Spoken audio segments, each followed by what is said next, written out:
What's going on, legends? Welcome back to the channel. In today's video, I'm bringing you guys a quick mission guide for the Tier 5 Redacted mission from Season 3 known as Irradiated Waters. Now, before we dive into it, if you guys do enjoy this content at any time or find this video helpful in any way, make sure you show your support for the channel by going down below and smashing that like button. Go ahead and throw an easy goal of 150 likes on today's video, as well as if you guys like to find your way back to the channel for more Call of Duty content, make sure you do hit that subscribe button alongside the notification bell so we don't miss you in future videos. Alright, so this mission is going to be 3 parts, and you are going to be going over to the complex in this one, but of course it always starts at Al Mazrah. So we're going to be jumping into Al Mazrah, and part 1 is asking us to enter the Koschei complex with a Geiger counter. Now, in order to get access to a Geiger counter, first thing you're going to want to do when you actually spawn in is go over to a nuclear materials contract. If you guys aren't sure what contract that is, open up your attack map, look at the contract phone. It's going to be the one with the nuclear symbol on it. You guys shouldn't be able to miss it. You guys will go over there, grab that. It will then send you over to a toolbox where you'll be able to pick up your Geiger counter. Now, at this point, you guys can choose to cancel the contract if you'd like, but it's definitely beneficial to complete it. That way you guys will have a little bit of money to stock up on plates or anything else you might need before going into the complex. But at this point, you do have the Geiger counter. You're going to want to go to one of the bunker entrances. Now, at this point, you guys should be pretty familiar with all of the bunker entrances as you are already on tier 5. So you guys are going to go in, enter the complex. Once you guys spawn into the complex itself with that Geiger counter, part 1 will be complete. All right, now part 2 is asking us to find the 4 nuclear fuel rods in the flooded barracks. Now, if you guys want the correct entrance to get easy access to the barracks, you guys are going to need to go to the northern one, which is underneath the bridge attaching Turok Village over to the Al Mazrah city. So you guys will go over to this place to enter the complex. Once you guys actually get in, you guys will be in the barracks itself, and you guys will be prepared for this mission. Now, it is important to note, although it does say the flooded barracks, you guys will not actually need access to a rebreather. I actually spent the time to go and get one, and I did not end up using it, so you guys shouldn't need one, especially with the guidance of this video. So now that you guys are in the barracks, you're going to start traveling forward. You guys are going to get into the water, you're going to open a door, and you guys will be into a hallway. Now, you guys are going to want to take this first entrance on the left that you can. You guys will go in, and not far into the left there, you guys will actually see the first nuclear fuel rod. You guys will go ahead and grab this one. Now that you went back to the hallway, you're going to continue going down that, and you're going to take that next exit on the left. Now, you're going to continue swimming through the water here. You're going to want to follow the arrows, and it should lead you to an access point where you can then climb out of the water. At this point, you're going to be in a hallway. You'll look to the left. You'll be a little gate there. You guys will be able to shoot the AI through there. Obviously, you'll have a few AI in this area, and you'll continue the path to the right, which is the only way that you can go. You guys will hit a fork here. Now, it doesn't actually matter which way you go, but for the sake of this, in following the guide, take the left, and immediately to the left there,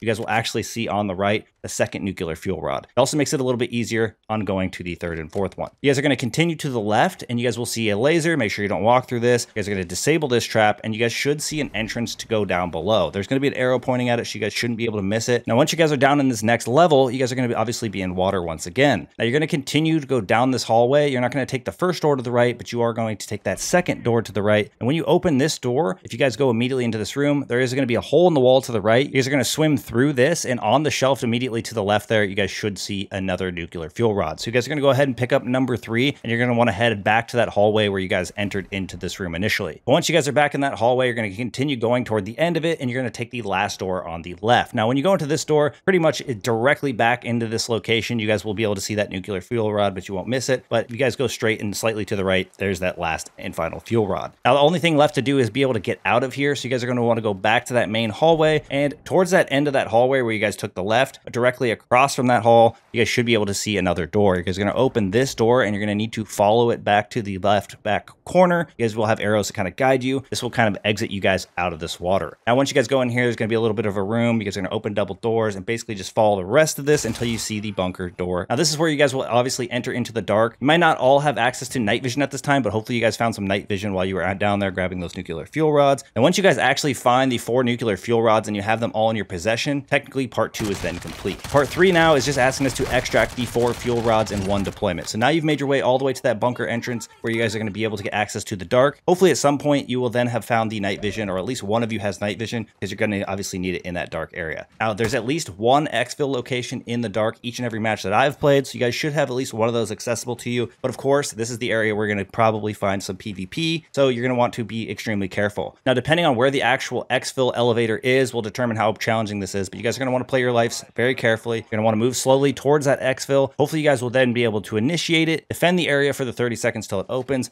and you guys will be able to jump in. Now, I had issues with there being actual players near mine as well. I ran up, hit the elevator, kind of just wandered around trying to defend it, and we did end up eliminating a couple of players. Even one of my teammates got downed at one point as well, but we kind of battled it out. Then we snuck into that elevator, closing it as quickly as we could, and we were able to escape. But once you guys are able to actually extract the 4 nuclear fuel rods from the complex in 1 deployment, this mission will be complete. That's going to wrap things up for today's quick mission guide. Thank you guys for all the support in today's video, all the support in the channel, and I look forward to seeing y'all in the next one.